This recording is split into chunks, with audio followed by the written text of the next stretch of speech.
The problem, of course, is that perpetual growth of the real economy requires perpetually escalating use of real-world resources and energy. More and more stuff has to go from natural resource to garbage every year, forever, just to keep this system from collapsing.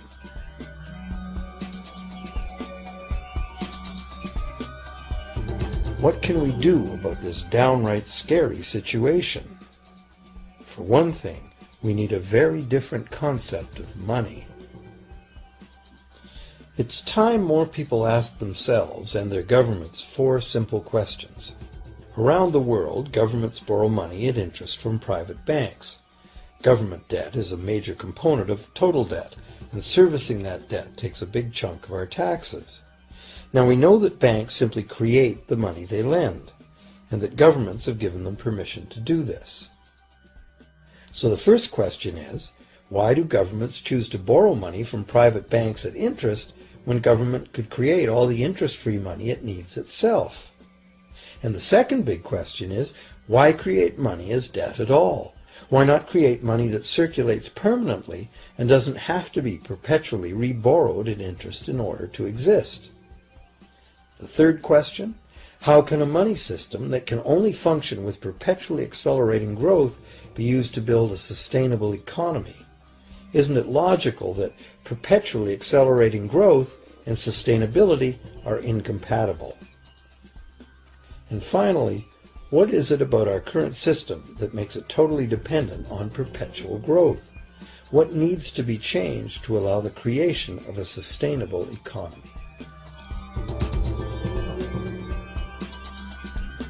At one time, charging any interest on a loan was called usury and was subject to severe penalties, including death.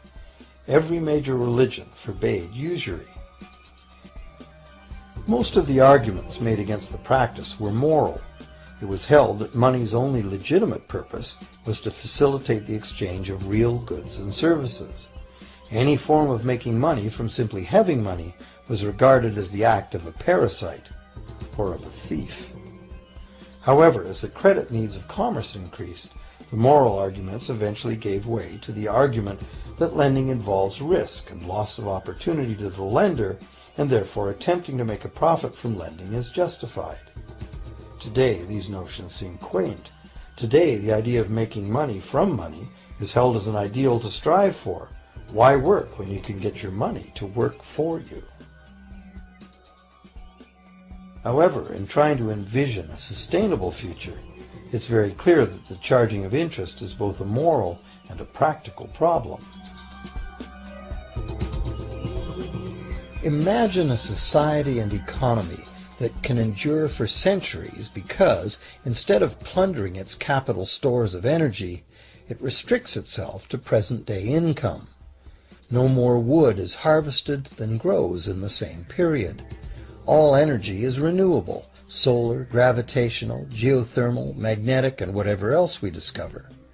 This society lives within the limits of its non-renewable resources by reusing and recycling everything, and the population just replaces itself. Such a society could never function using a money system utterly dependent on perpetually accelerating growth. A stable economy would need a money supply at least capable of remaining stable without collapsing. Let's say the total volume of this stable money supply is represented by this big circle. Let's also imagine that moneylenders must actually have existing money to lend. If some people within this money supply begin systematically lending money at interest, their share of the money supply will grow. If they continually reloan at interest all the money that gets paid back, what's the inevitable result? Whether it's gold, fiat, or debt money doesn't matter. The money lenders will end up with all the money. And after the foreclosures and bankruptcies are all filed, they'll get all the real property too.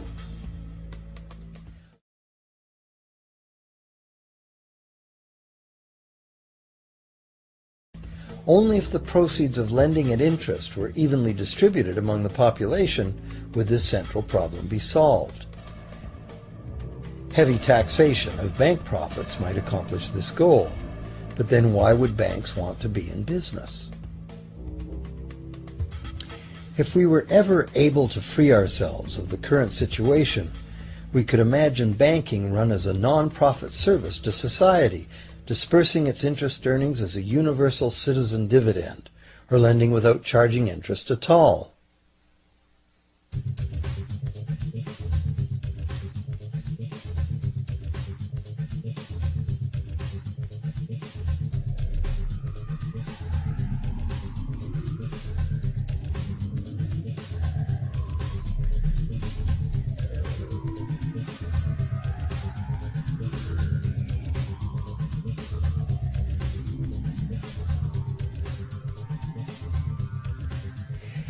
If it is the fundamental nature of the system that causes the problems, tinkering with the system cannot ever solve those problems.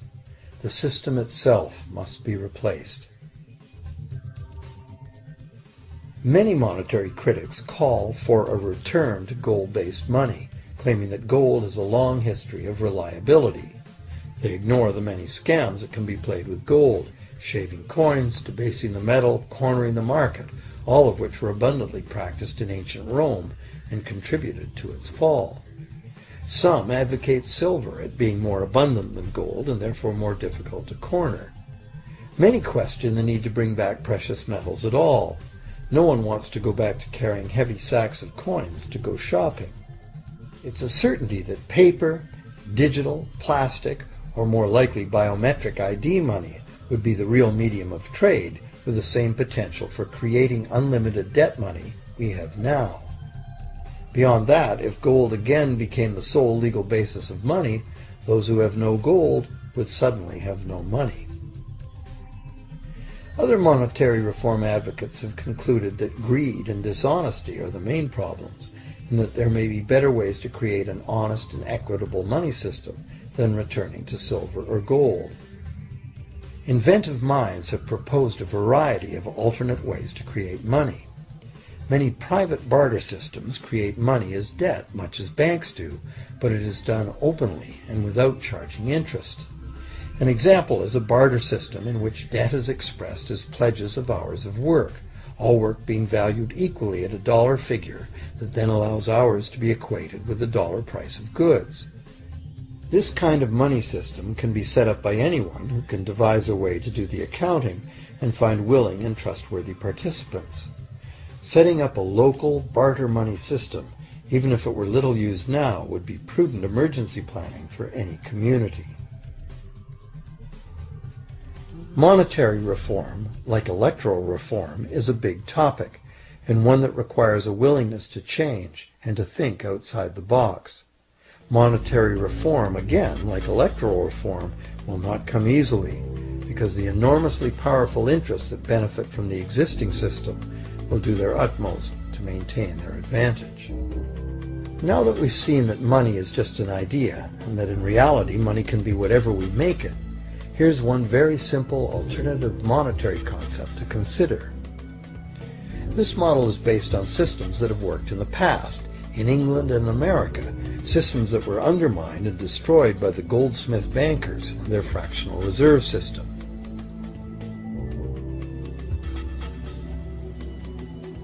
To create an economy based on permanent interest-free money, money could simply be created and spent into the economy by the government, preferably on long-lasting infrastructure that facilitates the economy, such as roads, railroads, bridges, harbors, and public markets.